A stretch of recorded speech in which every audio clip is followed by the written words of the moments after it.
खायला चल. दादा 2 आईस्क्रीम द्या ना. कसं काय प्लॅन केलं सगळं तू? केला आता तो, तुला कशाला सांगू मी, तो नाही सांगणार. यार थँक्यू दादा.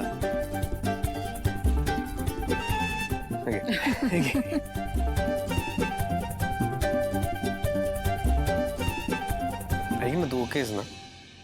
तुला राग नाही आला ना मी बोललो ते? कारण एक ना एक दिवस आपली जी आता परिस्थिती आहे ना ती बदलणार आहे.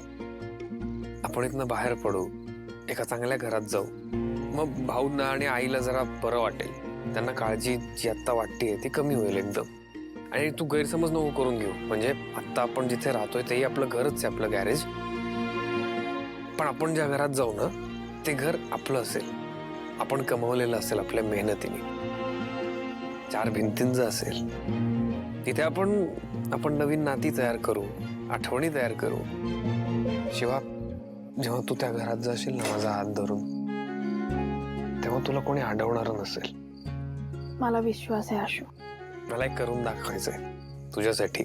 तुला मस्त आनंदात ठेवायचंय. ऐशो आरामात. आणि प्लस तुझ्या आईला जी काळजी आहे ती सुद्धा संपेल त्याने. बघा आता तू मुद्द्यात हात घातला, मी नाही. नाही मी आईस्क्रीम वर कॉन्सन्ट्रेट कर. मुद्द्याला हात नाही घालत. तसंही मेल्ट व्हायला लागलाय आता. तू आणि नाश्ता जाऊ दे ना शिवा, जे झालं ते झालं. शिवा मला भूक नाही. ब्रेकफास्ट नाही करू शकत. मला माहिती आहे माझ्याकडून खूप मोठी चूक घडली आणि ही माझ्या प्रायश्चित्ताची सुरुवात आहे. अगं दिव्या, पण याची गरज नव्हती. अगं गरज आहे शिवा. मला कळली आहे माझी चूक आणि मी ती सुधारण्याचा प्रयत्न करते. मी अजून कसं दाखवून घेऊ तुम्हाला? शिवा मला नाश्ता करायची इच्छा नाही आहे. ह्या जगात चूक कोणाकडून होत नाही शिवा. पण आयुष्यभर त्या चुकीच्या ओझात नाही ना जगू शकत माणूस. मला वाईट वाटतंय, मला त्रास होतोय मी जे केलंय त्याचा. पण शिवा, मला सुधारण्याची एक संधी हवी आहे, प्लीज. शिवा मला असं वाटतं आपण नाश्ता करूया पटकन. आशू, तिने आता एवढं आणलंय ना करून, तर तू नाश्ता करून घे ना. उशीर होतोय की नाही. आणि ठीक आहे, जाऊ दे, नाश्ता करून घे. माझ्यासाठी कर.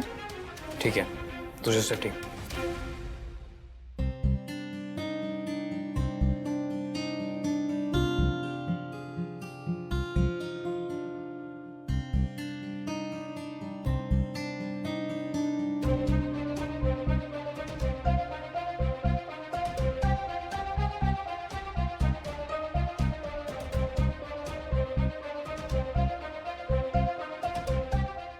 आता येईल खरी मजा.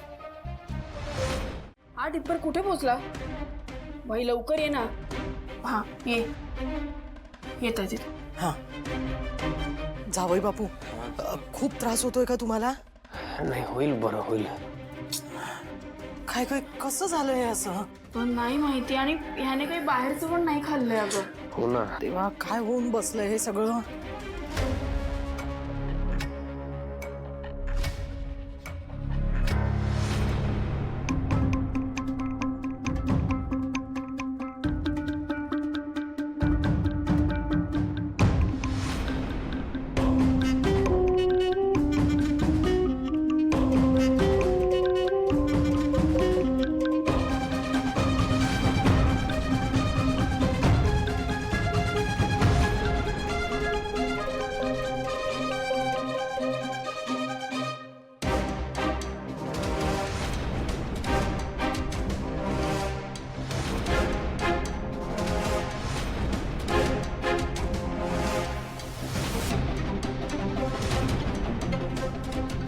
तू इथून कसा परत जात नाहीस बघतेच मी. राजकुमार आशुतोष देसाई, तुला आता तुझ्या महालात परत जावंच लागेल. चला, माझा प्लॅन वर्क झाला. हेच हवं होतं मला. चला या आले बघा. या डॉक्टर. नमस्कार डॉक्टर. नमस्कार. नाही उठू नाही बोला काय होतंय? अहो त्यांच्या ना थोडं पोटात दुखतंय, म्हणजे धड उभं पण राहता येत नाही हो त्यांना. श्वास घ्या.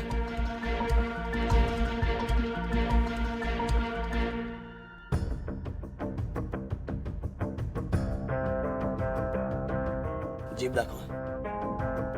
थोडा मोठा आकार. काय झालं काय डॉक्टर?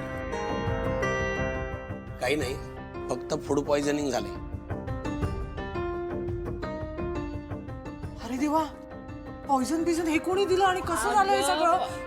तसं नाही, म्हणजे खाण्यापिण्यात काहीतरी वेगळं खाल्लंय त्याने, फूड पॉइझनिंग झालं असं म्हणतायत ते. मी औषध लिहून देतो, ते द्या आणि त्यांना भरपूर आराम घेऊ द्या. हां. या गोळ्या घेऊन या. हा.